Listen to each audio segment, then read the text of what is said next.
So this is a JB Tools Eliminator vacuum pump that is used for my Harvest Right freeze dryer. There's a view of it. I'm taking it apart, changing the oil, doing some service on it.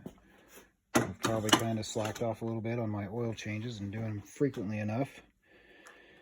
But usually when I do an oil change, I take these apart and clean it out. And this plate right here is pretty nasty.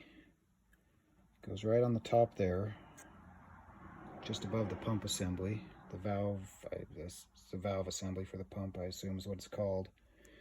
And you can see how badly rusted and corroded that plate is. Like I said, I've taken it apart and seen that before and noticed it was bad. So I decided this time we're going to replace that with something that should be a lot better. I had an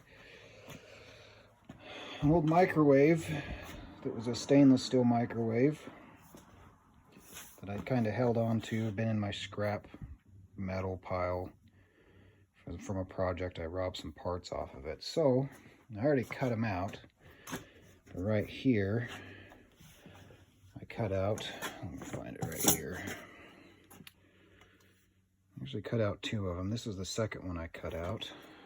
The first one just so happened to have a screw hole in the back of it. So it lined up just right where I needed it.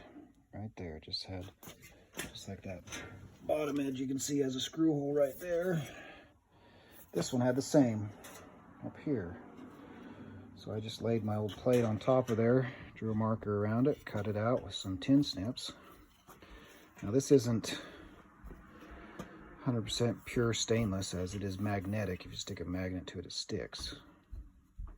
But it is stainless, so we're going to put that in there and see how that does. For the next time I have an oil change, we'll pull the cover off and inspect it. You can see how, comparison-wise, that should do a lot better. You can see how nasty that is. There's some of the junk in the pump. Obviously some, the water mixed in the oil, but that's the junk left over from that plate rusting and corroding inside there.